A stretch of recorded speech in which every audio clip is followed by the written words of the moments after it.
What if I told you that the answers to the questions that you're asking are actually inside of you? I mean, what if I told you that inside of your brain, you have the computing capacity to get people to the moon and back?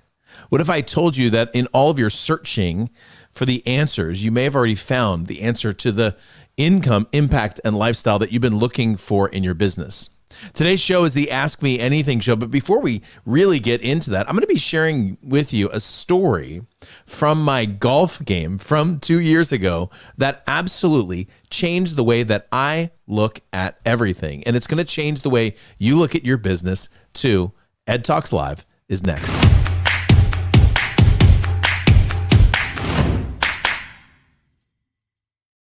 All right, what's up, party people? My name is Ed Rush, 5-time #1 best-selling author, your host for the most positive place on the planet for insanely implementable ideas.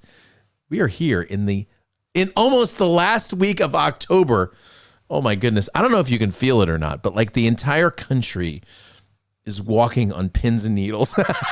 And I'll just tell you, so my dad was a very well-known basketball referee. He refereed for 32 years in the National Basketball Association. And I mean, when he started with Wilt Chamberlain. I mean, way back in the day, he refereed Larry Bird and Kareem Abdul-Jabbar and Magic Johnson, Kobe Bryant, all the way through to LeBron James. And my dad had a rule when it came to refereeing games. He refereed at one point more NBA Finals games than almost anyone. And he had a rule, and the rule went like this: if the world gets super tense, if the court gets super tense, he would always take a big deep breath and go backwards. He would get calmer. But if the game was really boring and slow and one team was beating the other team by 20 or 30, that's when he took his energy up. And let me just tell you, as a human being here in the United States of America, your job is to go in the opposite direction. Everyone's getting really scared and nervous and upset and angry, and your job is to breathe life into the situation. Because let me just tell you, no matter what happens on November 3rd, you're going to be okay. We're going to be okay. We're going to have bumps along the road. No matter what happens, there's going to be difficult things. But don't forget that sometimes it's darkest always before the dawn, and your light shines brighter when it's dark. Okay, so it may be hard right now, but you know what? It's going to get better. Okay, so before I move on, I have a story to share with you that truly blew my mind. I mean, it exploded my understanding of how the human brain works in context to human performance. And I'm going to start today's show with that in about 12 seconds. But before I do that, let me just say, jump into chat on the right-hand side. That's here on YouTube Live. If you're on Facebook, that's going to be right below you in the chat section or wherever that shows up on your device. Today is the Ask Me Anything show. We haven't done one of these for a while because I've been actually just teaching. We've been teaching so much stuff. I've had some guests, but today's an opportunity for you to jump in, ask any question that you want about anything. You can ask about business or marketing or communications or relationships, which I wouldn't recommend asking me questions on that. You can ask about the election if you want to. You can ask any question you want. I promise I will give you the best answer that I have, and I'll come from a positive place. And I just want to say hello to some of our friends in chat. I'm gonna get back into chat in just a moment, but I'm going to tell you the story. Before I do that, let me just say hello to some of our friends. Hello, Wendell Bugs. Good to see you, Barry, as well from Palm Springs. Yeah, man, it's 71.8 here in the office, and I've got my doors open. Hello, Robert, my good friend. God bless you, my friend. So I like very good question, Rob. I'm going to do that one first. Right after that, Sally says, "What's up? My password died 2 weeks ago. Lost access to all my products. Just got booked to talk to 2,000 person online group. Sally, reach out to my team. We'll get you back into the products faster than you can say my laptop password died." I would, however, recommend. I think it's edrush.com/pass or edrush.com/1password. or edrush.com/last, LAAST. Maybe Delisa can put those in. I have a password tool that I use that saves all my passwords. So pretty simple stuff. All right. So I want to take you back about 3 years ago. I said 2 years ago, but the results came 2 years ago. But the start of the story is 3 years ago. Some of you know that I get into golf. And so if you're a golfer, you understand that this game is a challenge in almost every single way. And so what I did was, I have a theory about 21 days to success. Some of you read my book, 21 Day Miracle. And in my book, I talk about sprints where you can get better in a short period of time. By the way, if you haven't read the book, you can get it there at edrushbook.com. But what I'll tell you is, when I decided I wanted to get good at golf, I went out one day and played a full round of golf and just kept score of how many times that I actually hit the ball. And it was 114 times that I hit the ball that particular day. Then I took 21 days and really dialed in my golf game. And by the end of 21 days, I shot a 94. Now, my goal was actually to be able to shoot in the 80s on that last round. I didn't achieve my goal, but I did achieve a 20-stroke drop in 3 weeks, which is actually truly extraordinary. But as I learned more about golf, I started doing what most golfers do, which is to invest in golf training and golf lessons and golf tools and golf techniques and golf books. And so my library was full of golf books. And the overarching approach in the golf world is very similar to the overarching approach in the business world or any other world, which is this. There's one or two little tips or tricks or techniques where if you learn these, you're going to get better. And so most golfers are dissatisfied with their performance on the golf course. And simultaneously, most golfers feel like if they just find out the secret, they'll really, really be successful. And then I read this book, and the book that I'm showing you is actually called Extraordinary Golf. Fred Shoemaker is the author. I've actually emailed with him. Incredible man with a great mind. And this book is a deviation from every golf book I've ever read. And so inside of one of Fred's books, he has a drill on putting. Some of you know, most golfers are very poor putters, and it's not exactly the kind of thing that you practice a lot because it's pretty boring, frankly. So I read his book on putting, and inside the book, he has an exercise that is so ridiculous that I decided to try it. Let me tell you how the exercise works. You take a golf ball, you place a golf ball down on the ground, and then you get down on your hands and knees and you stare at the golf ball.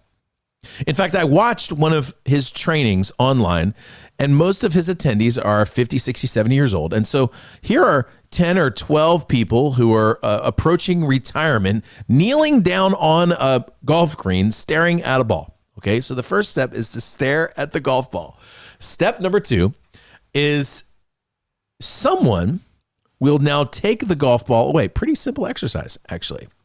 But your job is not to look at the golf ball going away. Your job is simply to see what's left when the ball gets taken away. Now, what's left is what happens if you've ever looked up into a light, like there's a light bulb in the ceiling. You look at the light bulb and then you take your eyes and you notice that like bright dot that's still in your eye, a retina there for about 10 seconds. What happens when you take the golf ball away is you see a remnant of a little white golf ball, much like when you look at a light. That's what you see when the golf ball gets taken away.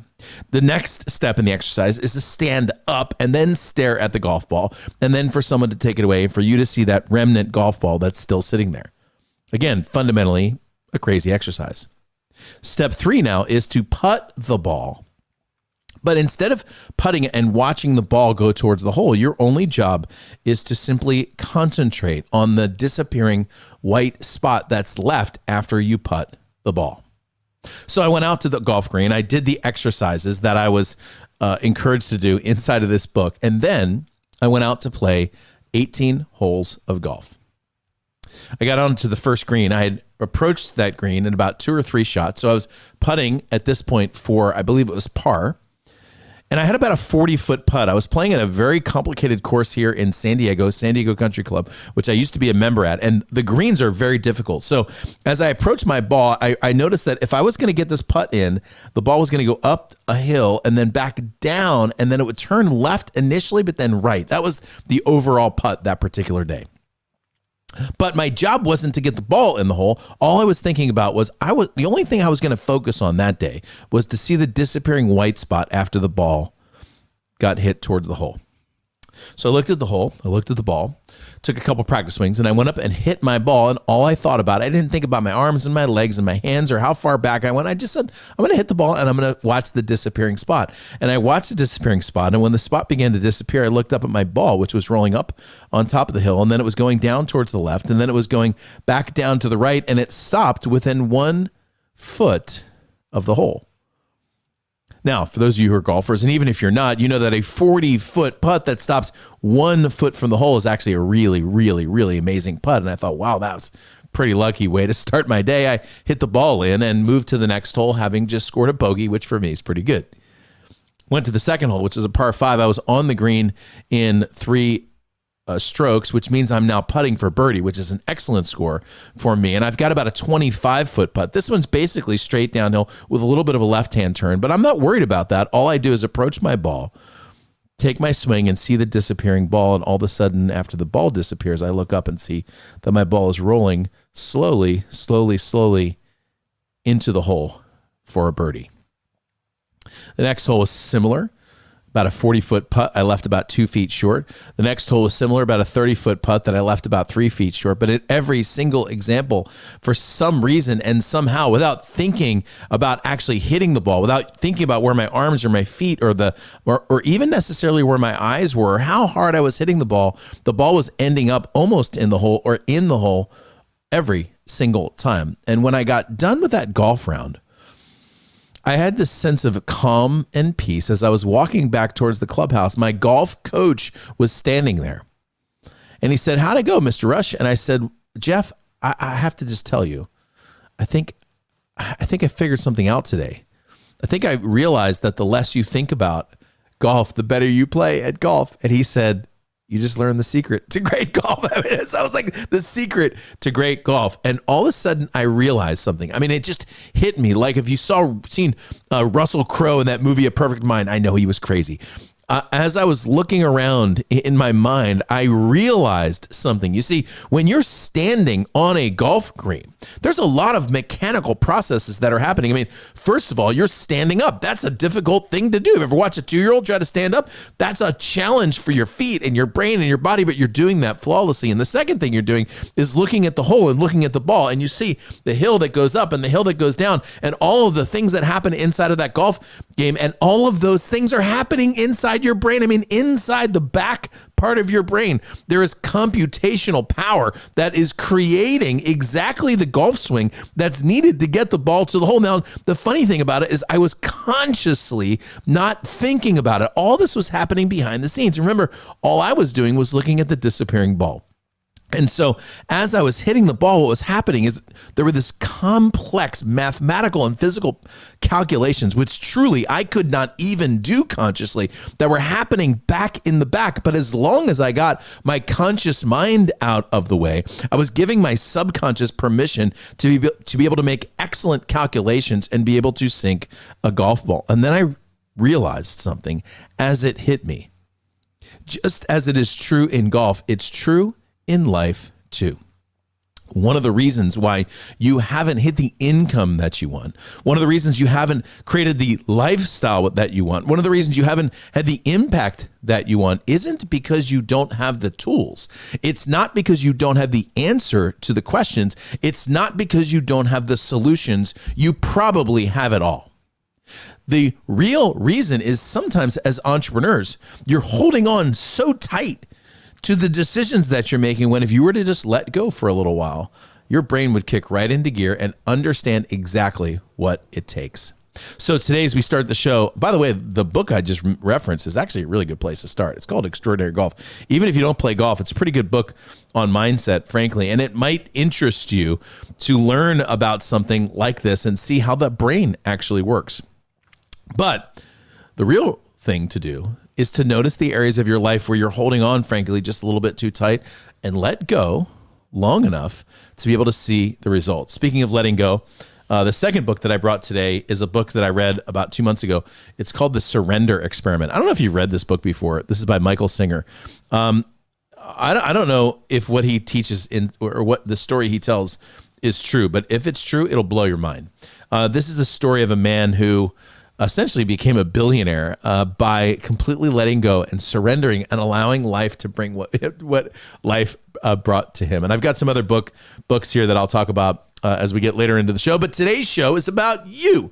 So I want to welcome those of you who just jumped in and said hello in chat. If you haven't had the chance to do so, please do that. And then I'm going to get into the questions. Rob Jones, you're up first, my friend, with your question. This is AMA Thursday, the Ask Me Anything show. And if you just joined us, my name is Ed Rush. I'm your host, 5-time #1 best-selling author, former F-18 fighter pilot, your host for the most positive place on the planet for insanely implementable ideas. All right, here we go. That's good coffee right there. Rock Creek Coffee. All right, so let me jump into... Hey, what's up, Marlon? Good to see you, buddy. Hey, I played baseball in the Philippines. Thank you for joining us today. Thank you. That's the website if you want the password website. David Stoll says, what's the process for writing your name on my voting ballot for president? So, oh, man. By the way, the backstory on this is in 2016, I wrote myself in. Well, actually, the real backstory is I'm beginning to... not beginning, but we've been working for years to create a third-party movement. It's not 2020, obviously, isn't the year, wasn't the year for that for lots of reasons. But in 2016, symbolically, I wrote my name in here in California. So, and some, by the way, some people get really upset about me about that, but sometimes you have to vote your conscience. Okay. So thank you for asking that question. Watch the debate tonight. I'll be interested to see how different it is from the first one. I was actually going to do a live stream during that, but I decided not to. Yes, Sal, you got it. And my team is on top of your password reset. And yes, okay, I love it. I love it.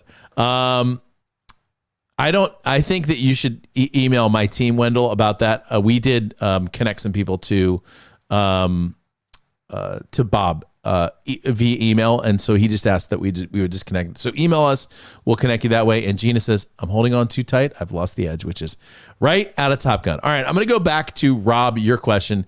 Much like most of these AMA Thursday shows, there's like usually like one question in the first 20 minutes, and the last 40 minutes there's like 15 questions. So if you have any questions about anything that you want covered, now is the time to put that into chat. I can see a whole bunch of you on Facebook and a whole bunch of you on YouTube. So if you have any questions, go ahead and just throw those right into the chat bar, and I'll be able to answer that. So Rob says, seriously awesome goatee, Rob, by the way. Rob says, how much does gut instinct apply to your personal approach in business or referrals? Okay, so it's an excellent question. So the first thing, Rob, is when it comes to working with a business partner, a joint venture partner, an affiliate partner, or a relationship where you're going to be promoting each other or sharing each other's content, or allied with each other. I start with a very, very simple rule. If it doesn't feel right, it's not right, okay?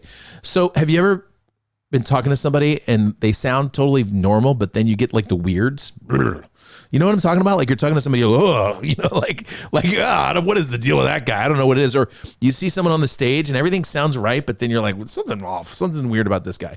So your subconscious mind is a pattern recognition machine. I mean, it's fundamentally the most powerful supercomputer on the earth for seeing patterns. And your conscious mind, frankly, doesn't do that very well. It sheds all those tasks to your subconscious mind. And so, for example, there's been times in the past where you've got burned in business. There have been times in the past where things didn't work out. And there's been times in the past where you trusted somebody who ended up not being trustworthy. And your subconscious logs all those memories. But it also logs the eye movements. It also logs the way that people shrug their shoulders. It logs the way that they use their hands and the way that they move their head.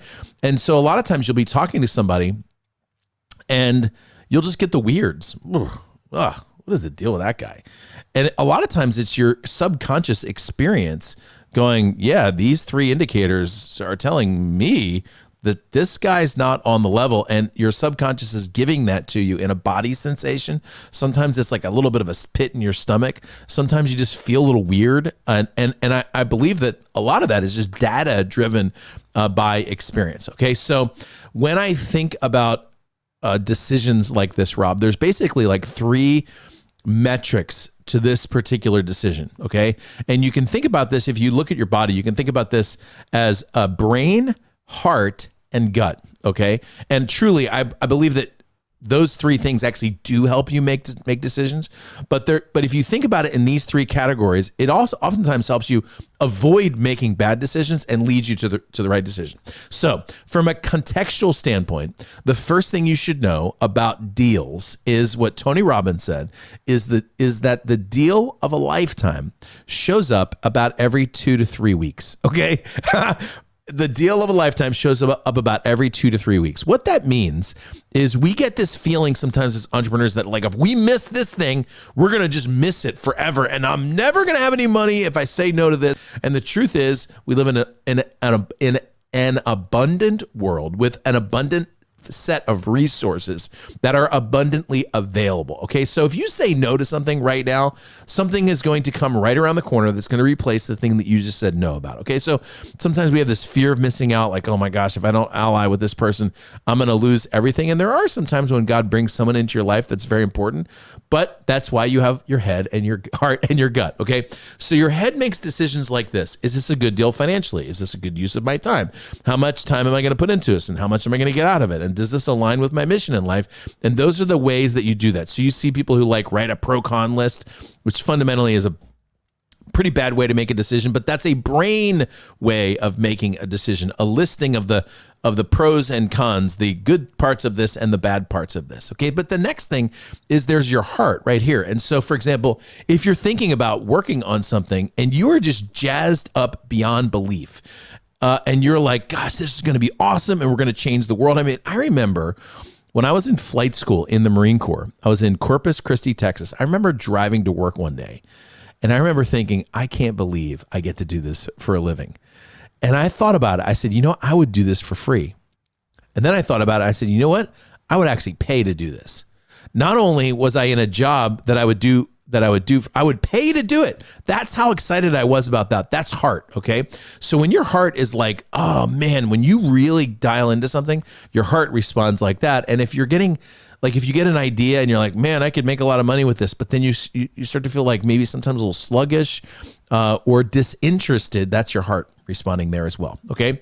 Then down here, you've got your gut, and your gut is your like primal feeling about something. Okay. So sometimes you'll feel like out of breath, or you'll feel like, something down here isn't exactly working right. That's your gut going, hey, dude, like slow down on this particular deal. The answer, by the way, Rob, if you're not yes on deals like that, the answer is some time. Give it some time to be able to think through some things. And if you have an opportunity to get coaching, sometimes a great coach or advisor can tease out the questions. I do this a lot in my coaching days where I'll be talking through a deal and I will go, your heart's not in this, man. So you're never going to make this work. So let's move on. And they go, oh, you're right. My heart's not in it. I just felt like I would miss out if I didn't say yes. So sometimes it requires somebody just to jump in and help you with that. All right. So that is Sheena. So she knows that this was the quote, by the way. And I thought at first when I read that, I thought, oh, poor Gina. But then I realized she was quoting Top Gun. What's up, Anita? Roll Tide. All right. He says, I really feel like it's a born inability, a God-given gift, the ability to discern. I just try to apply it in life and not just some religious thing. I think it's hey, what's going on there? Conseikao. All right. So, I think, I think much like anything, Rob, that it grows or atrophies with exercise. So your ability to exercise your own discernment is what grows. Robert. Ed Rush. So the correct name is Ed Rush, Edrush. I don't go by Junior, so I just go by my name. So it's actually Ed. When I wrote my name in, I wrote it as Ed Rush. And for those of you who are like, here, let me just pull this up. Because you know what? Why not? I don't have any questions in chat, by the way. So if you want to ask any questions, you're welcome to do that. Let me just show you what I've got. Hang on a second.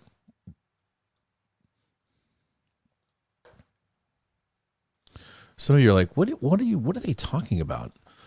Okay, so this is actually this is a website, EdRush for America. And several years ago, I'd say about 3.5 years ago, some really good people and I got together and realized that the direction that our country was going wasn't the direction that we wanted it to go. And by the way, as I say that, and I said 3.5 years ago, the tendency is to think, oh, he must hate Donald Trump. And I will just simply tell you that the direction our country has been going for about the last 80 years is maybe 60 years is truly the wrong direction. We have a very robust bureaucracy that is extraordinarily corrupt. And the best way that I could describe the corruption inside of our here, let me just undo this and I'll talk for a second, then I'll bring it back up. The best way that I could describe the corruption inside of our system goes like this. It used to be that a political leader would vote on something because a special interest was giving them money or was giving them support, but they didn't talk about it. Okay. Nowadays, you will see people who will say, oh yeah, I can't vote on that because it won't get me elected. Or I can't vote on that because that's not where my support comes from. And so what we did was we created, I'm going to share my screen again. We created a movement that we believe that true Americans could get behind. And so I want to show you a part in this section called What We Believe. And it's a section called The Four Promises. So I'm not going to read this, but you can go here and read it on your own. But today, our current leadership gets elected based on four criteria. They make decisions based on four criteria. What will get them elected, what will get them money, what will get their friends elected, and what will get their friends money. Okay? That is called institutional corruption. Okay. When these folks are making decisions based on what will get them elected and what will get them money, in other words, what will keep them in power and what will give them wealth, that is corruption. Okay. And I know it's easy to look on one side of the aisle or the other, but both parties are guilty of this same sort of corruption. There is, by the way, the special interests that you should worry about aren't the ones that are embraced by the right or the left, okay? Those are the ones that are already under attack. The special interests you should be concerned about are the ones that you don't hear about ever. The special interests you should be concerned about are the ones who donate copious amounts of money to both parties. Let me give you a couple of examples of those. Hospital systems, healthcare companies, insurance companies give massive amounts of money to both sides. And so your leadership looks at you and says, oh, we need to make changes to healthcare, but they actually don't do it. And if you look over the last 8 years, since 2012, when Affordable Care Act was signed into law, March 23rd, 2012, the average stock price or share price for companies like United Healthcare or Blue Cross Blue Shield has done anywhere between 4 to 6 times of an improvement. Do you understand how big that is? That means if you invested $1,000 in 2012, you'd have $6,000 right now. The companies that they said that they were going to be holding accountable actually grew during that time. Okay. So don't necessarily look at the special interests that are giving to the party you hate. Okay. So like if you're a big Democrat and you look at the NRA is so evil, like don't look at the ones on the fringes, look at the ones that give money to everybody and nobody talks about. Let me give you another example. Some of the biggest donors to Washington leaders are the attorney firms that do medical malpractice. Isn't it interesting that one of the biggest and most expensive areas in the medical world is actually medical malpractice? And yet in all of our discussions about healthcare and healthcare costs, nobody talks about what's called tort reform. You know why? Because they're giving money to everybody. And that issue has been silenced by the amount of influence that's being put into Washington. So back to the four promises. The group that got together, we decided that we were going to create a new structure of leadership, okay? And the new structure is in the format of what we call four promises. The four promises say, as a leader in America, I promise to lead based on the following criteria. I promise to lead based on what is moral, right, and just. I will never vote against my conscience for any reason. I promise to lead based on what's best for America. I promise to lead based on what's best for my state or district, and I promise to lead based on what's best for the world. Now, I want you to imagine something for a second. Imagine a senator, a congressman or woman being so conscious, to being so ethical, that they would be willing to vote on some piece of legislation that they knew was right, but they also knew it would cost them their job in the next election. That's called integrity. That's a person of character. And the truth is, as a country, we have for far too long spent far too much time in tribalism and listening to the tribe. And so what we ended up doing was we voted somebody into office who we knew had no character, okay? And who we knew had no ethical background at all, but we were willing to do that because at the very least, they were going to push forward my approach towards life. But then I ask you, like, what's your big issue? You know, is your big issue freedoms? Is your big issue tax? Is it pro-life, pro-choice? Is it gun control? What's your biggest issue? And then the follow-on question I have for you is like, how's it going with that issue? Like most people always tell me like, hey, not very good. Like, I don't know any American who's like, yeah, I love what's happening with my issue because it's all screwed up. Well, the reason it's all screwed up is because they convince you to vote based on your issue, and then they never solve your issue, because if they solved your issue, people wouldn't give money and people wouldn't get angry, okay? And the entire media system and the entire political system moves forward based on discord. When everyone's happy, no one gives any money and nobody goes to Twitter to comment 1,000 times. For real, like nobody goes to Twitter to be like, I'm so happy, my life is so great. They don't ever say that, okay? And so if you're frustrated or if you're angry, part of the reason is because that's the way it was designed to be. Okay. So that's what Gina said. That would be me. I cannot vote for or do anything against my conscience. And so my recommendation for you, first of all, obviously you should vote in the upcoming election. Number two, this is actually really important.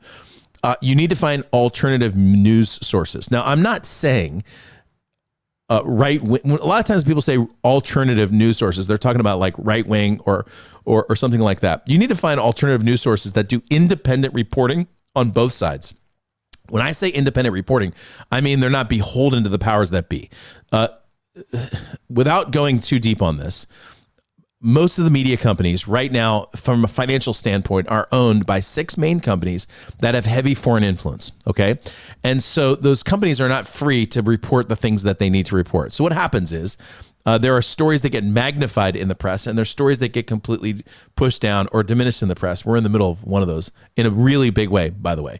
And my theory, my belief system is whatever is reportable should be delivered with the facts, and then we as Americans, with our brains and our consciences and our hearts, should be able to decide on those things. The idea that a company would suppress or minimize something because they believe something is, quote, disinformation is disingenuous to the process of being able to take information and to be able to chew on it enough to come up with a great solution, okay? So, for example, are there wackos out there who might say something that would be completely off the wall and potentially racist or sexist or homophobic or something? Of course there are people like that.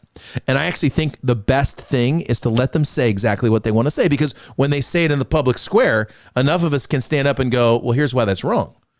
We can actually have a discussion about it so that person can look at 50 people who they admire as they're saying it and realize that 50 people just disagree with them, and now they might modify their issue.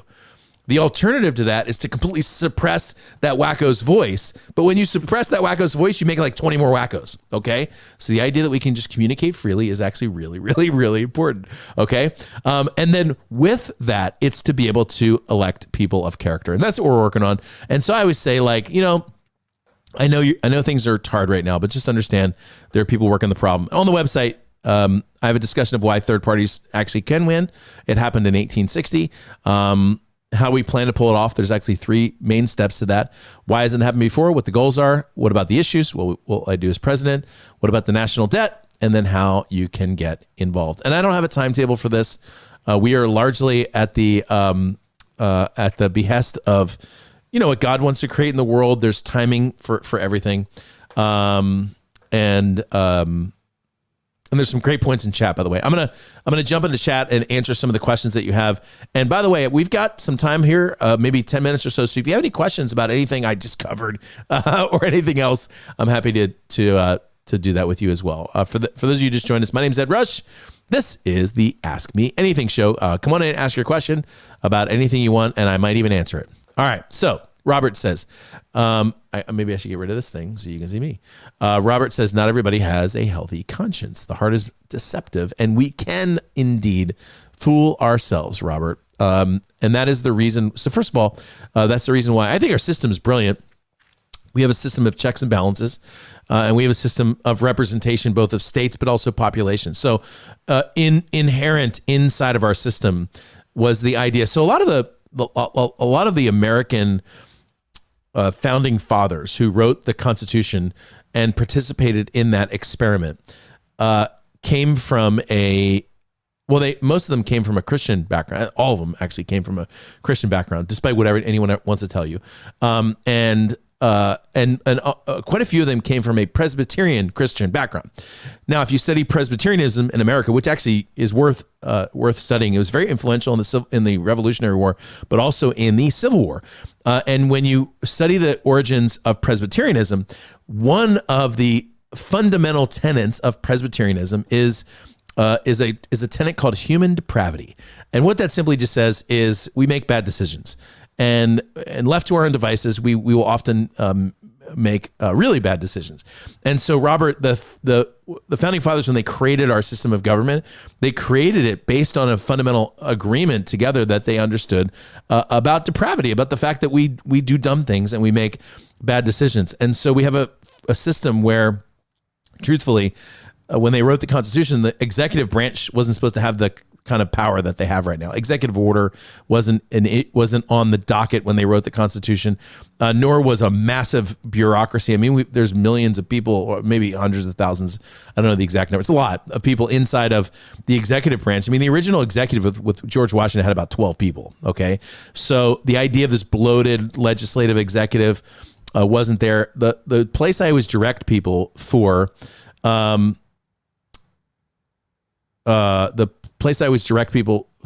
is Article 1, Section 8 of the Constitution, where it describes what are called the enumerated powers. This is what the federal government has given the power over, and you see it's a very, very short list.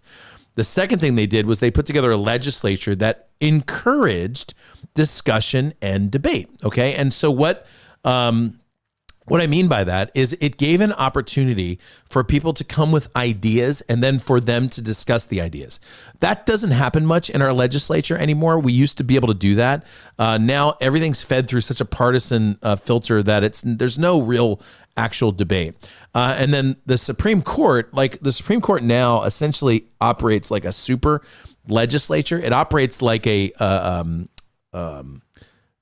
validator for whatever legislation comes up. So whenever there's legislation that's disagreeable, it always ends up in the Supreme Court for a decision. So the Supreme Court turns into like the legislative, the Uber legislator. That wasn't intended either. But built into our system is the idea that we have a set of checks and balances. Barry, thank you for that comment, by the way. And first day on the new microphone, some of you noticed that. If you could shoot me that via email, I'd love to see what your I want to be able to make that change. Gina says, this is me being cynical. That's why there's not a cure for cancer. The money's in the treatment. I actually think you're right on about that. Yeah. I mean, there's a way you can go a lot deeper on this, by the way. There's a lot of issues that haven't gotten solved that if you gave an entrepreneur, if you gave 6 entrepreneurs a weekend, they would probably have figured out. Top Gun Consultant Works. Thank you, Sally. By the way, I think I have a link for this someplace. Hold on a second. There it is. So if you haven't had an opportunity to jump in, edrush.com/topgun. Email me because I may have a special coming up, and I'd love to get you inside of this course that is 100% guaranteed to change your life. All right, I have one other question inside of here, and then I'll begin to wrap up the show. Unless you got any other questions or comments, you're welcome to do that. David said, you got a new microphone. What is it, and why are you using that and not the usual Ceremonic? So, so this studio setup is a little bit challenging because I have a whiteboard over here, and I like using the lavalier. The sound on this microphone. So when I did, David, I did my last time I did a show up with Mike Koenigs. He has 2 of these mics. And I was just comparing the sound from one show to the other, and the sound off this microphone is like way, way, way better. So what I got was a Rodecaster soundboard. This all got delivered yesterday. This is, hold on. This is actually the box. So this is the Rodecaster Pro soundboard. And this is a Shure, S-H-U-R-E SM7 microphone. And it's connected with, there's some things that are connected in between that make it sound even better. But if you are interested, David, email me and I'll introduce you to, you can go to, the place I got it is called sweetwater.com. The sales rep is a guy named Pat Walsh that I work with. So 2 things on buying gear. When I talk about gear, I'm talking about cameras, mics, lights, any kind of gear for your studio, computer monitors. You can buy this microphone right here on Amazon for the same price you can buy it at a company like Sweetwater. If you use Sweetwater, or another company that I use a lot is called B&H Photo. If you use one of those 2 companies, it's the same price, but it's an American company, and who knows where you're getting your parts from Amazon. And you get support along with it. So when you set this up, their tech team joins with you to be able to make the sound really, really good. And Amazon doesn't do that, okay? So anytime I get an opportunity to buy from a company where I can help, people who work inside of America, my 2 resources for that, Lisa, you could just put this in chat. It's sweetwater.com. My sales rep is Pat Walsh. Tell him I sent you. I don't get any referral as far as I know from that, but I do get to connect good people. And then B&H Photo is another one of my favorite services. And by the way, I fell in love with B&H. I went to order something about 2 months ago on a Saturday. They shut their whole website down on Saturday to celebrate Shabbat, Jewish Sabbath. And I thought, man, that's pretty cool. Most of you know I don't work on Sundays for basically the same reason. And I thought, I really like businesses that have they have an ethical standard as to the way that they do business, and you can't even buy anything off their website on a Saturday. I thought, that's pretty cool. Okay, so that is that's the microphone. And Barry, thank you for your. This is the first show, by the way, with this. He said, back off your mic or turn down the gain. It makes you sound like your head is in a padded box. But I don't know how to do that. Honestly, I know how to turn it on. That's what I did yesterday. By the way, the podcast should be out tomorrow for this week. And I sent an email out. Let me see if I can find it. I sent an email out called Lessons from the, I don't know the answer to that, Manju. I don't know the answer to that. I'm sure they do. I don't know though. And I've shipped stuff to India, by the way. I shipped books to India when I was speaking over there last year, and that shipping can be challenging. So I don't know. I wish I knew the answer to that. Thank you for joining us here on the show, by the way. Good to have you. And by the way, God bless your country. One of my several of some of my favorite people are folks that live in the United States and in India. They're born and naturalized in India, and they've been in India for the last 8 months because there's no traveling. So, it's good to see you. All right, so I'm going to begin to wrap up the show. I'll wrap up with what I wrote in the. Oh yeah, so he just said B&H also shuts down for the week of. It's just, I mean, like I said, you might not be Jewish, and you might not even agree with that, but at the same time, I do like people who believe what they believe and stand up for it, and we need a little bit more of that, especially inside of this country. All right, so if you haven't already done so, check out the weekly flight brief. I sent that email last night, and you should get it in your inbox. Inside of it, I talked about business lessons from the election, and I did it from a business standpoint, but I talked about 3 main things, and these are super important, and it's worth the read, and I'd love your thoughts on it. So first of all, the first one I talked about was bias, the idea that we have inherent bias built into our systems. It's just natural to to us. It's just the way that it is. But that bias exists inside of your customers' minds too. And breaking down that bias is one of the most important things you can do as you're delivering your products and services. The second thing that I talked about when I was inside that weekly flight brief was attacking the problem, not the person. One of the most important things you can do as a leader is bring your team around a mindset of dealing with issues, not dealing necessarily with people. So for example, I used to work with a guy who every time something broke, he would go on a rant and he would start yelling at everybody, and everybody would, oh my gosh, they would like put their head down. But then over time, nobody would bring any problems to this person because they didn't want to get shot in the face. And that is exactly the reason why Hitler lost World War II. Okay. Now, I can confidently say this from a political standpoint. If I came out and said something bad about either political candidate, half of the people that follow me would lose their mind. But there's one political person that I can make fun of as much as I want, and that's Adolf Hitler.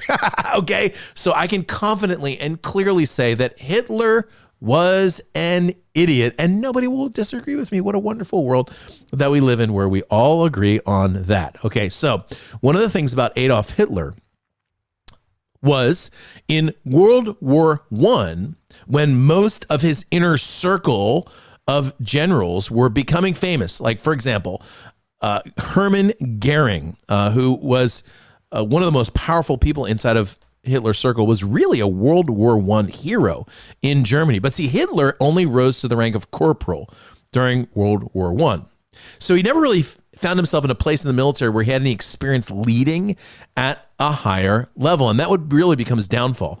His generals like Rommel and some of the other ones behind his back used to call him the little corporal, which was kind of a smash at his size and his military acumen. But the problem is he never received negative news well. So for example, if his tank battalions had gotten defeated in a certain place, barely anybody would tell him that, because the person who told him that would get destroyed and in certain cases killed. Okay, so in Normandy, Hitler's tank regiment in Normandy was at roughly 10% strength during the Battle of Normandy. Now, if you understand the military or military tactics, a 10% tank regiment is essentially a 0% tank regiment. Okay. You can only go a couple miles and before you run out of gas. So they had no tanks. Let's just put it that way. But by the time the report made its way to Berlin, their tank regiments were being reported at 90 or 100% strength. That's because as the news went up the chain, it got better because the messengers didn't want to get shot. They valued their life more than the quality of the information that they were passing. So Hitler was making decisions from Berlin on what was happening in Normandy based on faulty intelligence. That was his fault, that it was faulty because of the way that he received intelligence. And I always recommend, as a business owner, you be open to the idea that maybe there's a way that you could lead better. Maybe there's a way that you can communicate better. Maybe there's a way that you could forge trust better amongst your team members. But if you were only to ask, you would get the answer that you wanted. Barry is right, by the way, in saying that Hitler was indeed elected chancellor. Now, there's an interesting little historical subplot to this, which we might as well talk about before we wrap up today's show as well. Here's the subplot. Look at what's the name of the fire? Reichstag fire. So Hitler and the National Socialist Party, the Nazi Party, had gained some power inside of the German parliament, but they weren't in charge and they weren't the chancellor. And then all of a sudden, with a cause that's still to this day unknown, there was a fire inside of Berlin, inside of the essentially their version of our Senate halls. The place burned to the ground.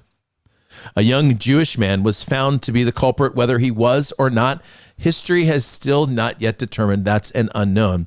And the Nazis were swift to begin placing the blame on the Jewish people. And also the Nazis were very swift to call it a national emergency, to scare everyone out of their minds and to show them that if they didn't get into power right now, everything would be really, really bad. In other words, Hitler came to power because of fear, not the fear of him necessarily, but the fear of what would happen if he wasn't in power.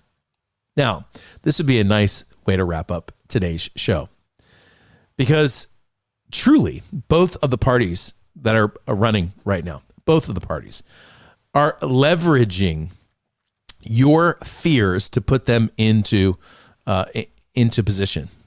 Really, there's not a hardcore left or a hardcore right person who's not terrified about what would happen if the other person came into power. Well, where did we get all that information? I mean, think about it. Right now, we're in our comfortable houses watching Zoom, or watching YouTube Live, which we didn't have forever, and the air is pretty nice, and the food that you're going to eat today is fine, and the person that you meet, like if you go to the store, that nice person that checks you out, that nice woman or man, you're going to have a nice conversation with. You don't even know what their political position is. You might not even know next year or the year after, but so far, the political leadership inside of America has been effective at getting us terrified and angry. And so there's a reason why on either side, there are wacko people who are doing wacko and violent things. And I mean that. They're on both sides, okay? The extreme right and the extreme left are a disease that we've always had and we will always have, but typically good immune systems deal with disease pretty well. And for years and years and years, our country has had a fundamentally sound immune system. That immune system are things like free speech, open communication, the ability to debate issues, and understanding that relationships are more important than the issues, a general love, empathy, and care for each other. Those are the immune systems that a great country can defeat the radical fringes with. But when our immune system is compromised, those people become really loud. And so if you go on Twitter, which I don't recommend, or you watch the comments on any kind of news feed, on the bottom, what you're going to see are mostly the people on the right, maybe 10, left, maybe 10%. Statistically speaking, the loudest voices are in the left and right 6%. So if you want to know a recent Gallup poll, most of the rest of us want to get along in life and be kind to each other and see great results in our lives. And in our business. And so one of the fastest ways you can do that is do what I said when I started out the show, which is if things get tense, if things get difficult, go in the opposite direction. Take a big deep breath, speak peace. If everyone gets complacent, then it's time to start to dial it up and give people more attention, because it's when people get complacent that really things start to become a problem. Okay. The other thing, though, and I really mean this, I almost sent this out. I almost sent this as my entire weekly flight brief, and I might actually just next week. There is a prayer that no matter who you are or your religious background, you've probably learned how to pray, which is called the Lord's Prayer. Inside of the Lord's Prayer, it says, "Your kingdom come, your will be done on earth as it is in heaven." And my encouragement to you is, if you watch the news, if you follow what's happening, that's fine. I mean, we all want to stay connected, but spend as much time as you're receiving the news. Spend as much time giving that prayer. So let's say you watch the news for 20 minutes a day. Spend 20 minutes praying and asking God for the kind of results that you want to see inside of the country. And the best prayer in times like this, where it's all confusing, is to simply say, "Your kingdom come, your will be done on earth as it is in heaven." All right, so let's do this.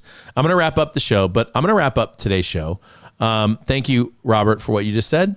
It's interesting. I mean, the history stuff is fascinating, especially when you understand. I mean, you know the phrase "history repeats itself," but the patterns, there's only maybe 5 or 10 patterns, historical patterns through history. And so when you understand where we're at on the historical pattern, here's what you know. You know that times, I'll tell you what pattern we're in. You can see it. You can see it actually in just about every movie that you watch. Things get to the point where you're almost in utter desperation. And just when you're about to give up, everything changes. Okay. So that's the movie. That's the movie you're in. Thank you, Dan, for that. Yeah, and part of our job as communicators, Dan and Robert and Barry and you, Manju, and Delisa and everybody else who commented on here, part of our job, hey, what's up, Greg? Good to see you, buddy. Part of our job is to be part of that immune system and just to say, you know what, it's going to be okay. So here's what I'm going to do.